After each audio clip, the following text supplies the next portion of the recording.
Gizi yang seimbang dibutuhkan oleh setiap manusia, terutama pada balita yang sedang melewati masa tumbuh kembang. Karena balita memiliki kebutuhan gizi yang tinggi untuk pertumbuhan dan perkembangan. Jika balita tidak mendapatkan gizi yang seimbang, mereka berisiko tinggi mengalami gizi buruk.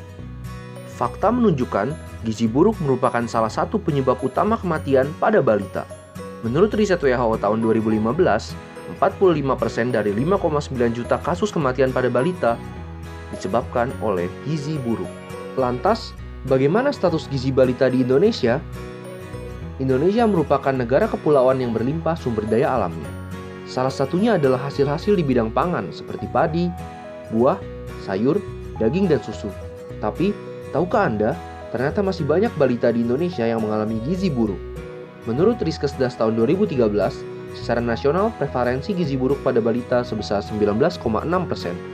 Ini menandakan bahwa masalah gizi buruk di Indonesia masih belum teratasi.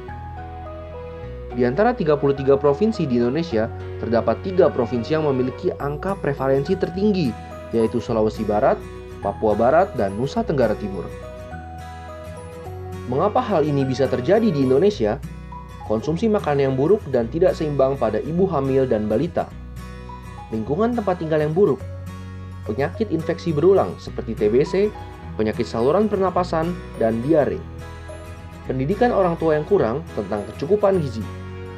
Tidak menyeluruhnya sosialisasi pola hidup seimbang atau pola makan seimbang oleh lembaga maupun tenaga kesehatan. Akses terhadap pelayanan kesehatan yang tidak merata. Dan kebijakan politik serta pertumbuhan ekonomi yang lambat. Masalah gizi buruk terkadang terlihat sederhana, padahal dampaknya pada balita sangat serius dan sangat merugikan. Balita yang mengalami gizi buruk memiliki sistem imun yang rendah, sehingga lebih mudah terserang penyakit dibanding balita dengan status gizi yang baik.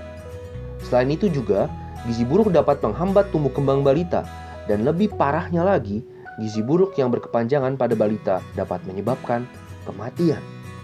Maka dari itu, mari kita bergerak menuntaskan gizi buruk pada balita dengan cara pemberian ASI eksklusif pada balita usia 0-6 bulan, makanan pendamping ASI pada balita usia 6-24 bulan, dan di sapi setelah berumur 2 tahun. Pemberian makanan yang mengandung gizi seimbang untuk balita dan ibu hamil. Menjaga kebersihan makanan dan minuman. Pantau berat badan dan tinggi badan balita, serta status gizi pada layanan kesehatan terdekat seperti puskesmas maupun rumah sakit.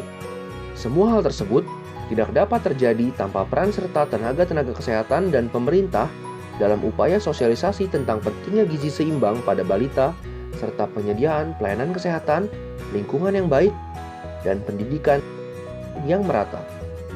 Mari tuntaskan gizi buruk untuk balita Indonesia yang lebih sehat.